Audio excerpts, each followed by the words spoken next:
probably going to say, because it's something that I prefer, is a warm or dark sound signature. Warm or dark basically means that the frequency response curve is slightly tilted clockwise. What that really means, we'll find out later on when we look at the curves, but basically it means it's a little bit more bass heavy and the treble's a little bit out of the way, but it really doesn't even have to be a lot. It can be very slight. And the opposite of that would be something that's either bright or light. But most people will say bright over light, and most people will say warm and dark interchangeably. So it's bright is different than light, I guess. But audiophiles, what are you going to do? So let's actually start talking about these things that make the sound. So we'll start with speakers. You obviously know what these are. Some good ones are going to have multiple drivers. As you can see here, there's a tweeter on the top and there's a mid-woofer on the bottom. Usually you're going to pair a set of speakers like this with a subwoofer that's going to be able to handle some of the other lower frequencies. Usually under 90 hertz you want to switch over to your subwoofer. That's very, very dependent on the room and stuff like that. Speakers like the ones that I'm showing here are actually powered speakers, so that means that you plug in your DAC into the speaker and that's it. It powers it for you. The amp is inside of the speaker. You don't have to worry about it at all. I prefer passive speakers. So my roommate actually has those. The ones I have don't look anything like those. So you can see the tweeter there is actually set back into that waveguide, and that waveguide actually will help those sound waves disperse better to all of the listeners, not just the person in the front. In fact, if you're sitting in front of a pair of these, it's better to sit so that they're very much to the side of you rather than in front of you. And that's true for a lot of speakers where they use a waveguide. Another interesting thing that you'll find in good speakers is going to be time-aligned drivers. That just means that the tweeter and the woofer are literally vertically aligned. So if you have the tweeter set back farther and the woofer in front, like it might look like here, then you're going to hear one sound over the other, slightly like milliseconds difference. And if you're listening for a long period of time, you will eventually hear it. Here they are going to be time-aligned. These speakers are very good speakers. They're considered to be very good value speakers at a mid-range price point.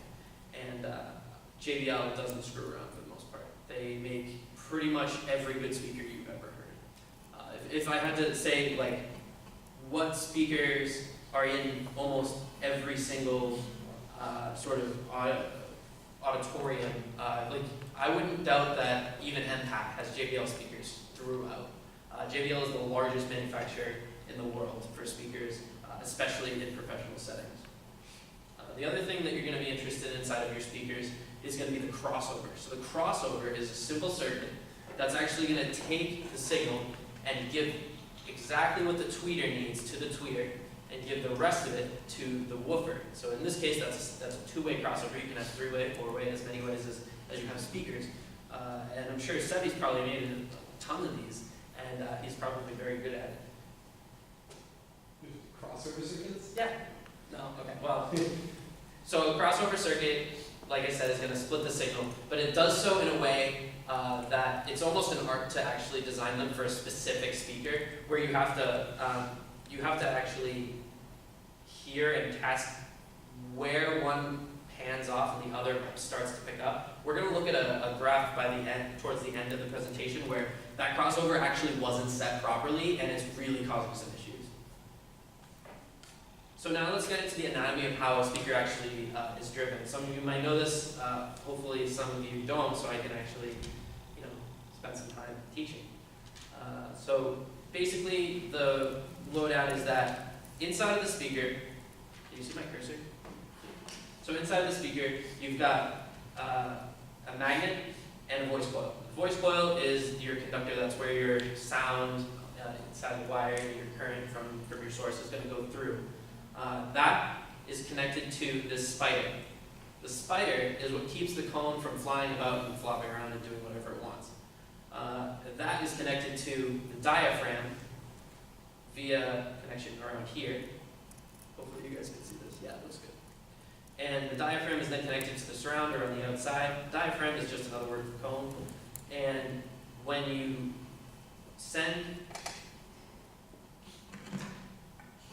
when you send the signal through the speaker, it's actually going to go into this voice coil, which is just a very densely wound, usually very thin copper wire, which will then actually move away from the magnet or in towards the magnet based off of the charge you're giving it at speeds and accuracy that are not achievable through actual mechanical parts moving. So that's the reason that we use this magnet and voice coil. Is because if we tried to use an actual physical thing that would push and pull this diaphragm, there's no way we'd be able to do it at 20,000 times per second, which is the upper range and upper bound of the human ear's hearing. So it makes things super smooth, and we don't have to worry about any of that slow motion or any friction or anything like that. So let's see, did I miss anything here? Nope. The diaphragm is going to make your ears go, wow, that's some sound. And we'll get into a couple of other different drivers. Here's a demo of the motion. Something I want to note here is that this speaker over here is the ideal, what we would like to see out of what is called a dynamic driver. You can see that it's moving the entire driver linearly. And on the right side, if you actually look, the inside, the center part of the circle, is moving faster and more than the outside is actually moving. So on the left side, you have this ideal that doesn't actually happen with cone speakers unless you're using maybe like a really rigid cone on a subwoofer, which is not going to be moving very fast. But on the right side, you see what's actually really happening, and that's that the outside doesn't move very much and the inside moves a ton. What that means is that when you have a note that comes through and moves the driver, it actually takes some time to get that entire driver moving. And it takes a lot of amplification to actually get the entire driver to move how you want it to deliver the sound. And that's because it's connected at the diaphragm, or the diaphragm is connected at the surround. So when you're connected to the surround here, the surround is supposed to move, and when it moves exactly right, you're going to get what happens on the left here, right there, where it's perfect, the entire thing is moving back and forth. But in reality, the center is going to move, and the outside edges aren't going to move as much. And you're also going to see sound waves travel up and down the cone, and that will cause cone breakup, which we'll see some pictures of later. So when you actually want to make really high-pitched sounds, which was the top part of the speaker that we looked at, you've probably seen this a lot. It's a really weird dome. It can be made out of aluminum, it can be made out of silk, it can be made out of anything between. Most cheaper speakers will be like either a plastic, sometimes you can get silk for cheap, which is like what I prefer in my tweeters. A lot of JBL speakers use aluminum because it's very inexpensive, and rigid tweeters are actually older and more traditional than soft dome tweeters. So this was created completely by accident by somebody who took a soft fabric and stretched it over a hard dome tweeter, and then took the hard away and said, oh wow, this will be a great demo unit to be able to show at my shows so that when people poke at the tweeter it doesn't crack. But it's actually more fragile, and when he showed it off, he was actually like, wow, what if I actually put this in? And when he did, it actually worked up to 12,000 hertz, which was actually really way farther than he expected it to. And like, when you think about it, the dude made this without even thinking about like, designing it the right way. He just put some fabric over what was already there. And it worked all the way up to 12,000, which is that's only missing 1.5 or 2 octaves of the sound that we actually are going to hear. So that's actually a really good outcome from the first try. The difference being here that this voice coil is actually attached at what you would think would be where the surround would be, and the voice coil might be in the center, but they actually attach it very much the same place, and it moves the entire thing at the same time. And you can see there's an acoustic diffractor, that's right here, or acoustic deflector, in front of it. That's just the person who was playing with the tweeter really thought it was harsh and bright, and they wanted to deflect some of the sound away from the direct user. Or they're using it to diffuse the sound a little bit better like the waveguide did. I personally hate these, and I think they feel muffled. They make the tweeter feel like it's muffled, because literally putting something in front of it. So most higher end tweeters will simply make a better tweeter instead of putting this kind of a diffractor in front of it. But it's very common in older equipment. Yeah, I've already put full of paper. Everyone's thinking, I was like right there. Yeah, I mean, you do what you gotta do. That would absolutely take down the harshness of a tweet. Let's see, looks like we've got everything there.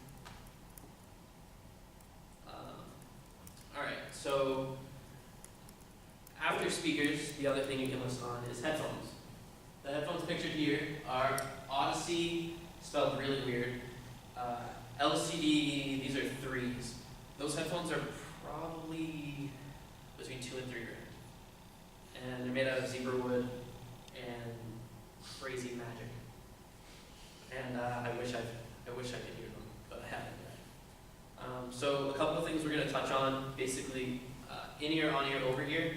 We're going to touch on in-ear and we're going to touch on over-ear. On-ear is a compromise between the two for portability's sake. And mostly enthusiast headphones don't use the form factor. For the best sound, use a wire. Don't buy wireless headphones. Stop that. What they do. Maybe. Yeah, Bluetooth it's not transparent and won't be able to communicate the entire 1,300 and something samples per second that you need to be transparent, or even close to that. So, yeah. So can you tell the difference between like I know MP3 is pretty trash, but is lossless versus loss filled actually something you can distinguish between in like an audio file? So most audiophiles will tell you yes. I personally say I can tell the difference most of the time between a 128 kilobit per second and a full lossless FLAC. But anything in between, it's really hard. And I've done a lot of testing on myself in my years, and without like proper training, it's very difficult to actually hear in a blind test the differences, unless you really know what you're looking for. Personally, I use variable bit rate AAC 256 kilobits per second files. I'm not going to touch on lossless versus lossy in the presentation. So basically what that means is that at a minimum, it uses 256,000 samples per second, and more if it needs it, to be almost transparent.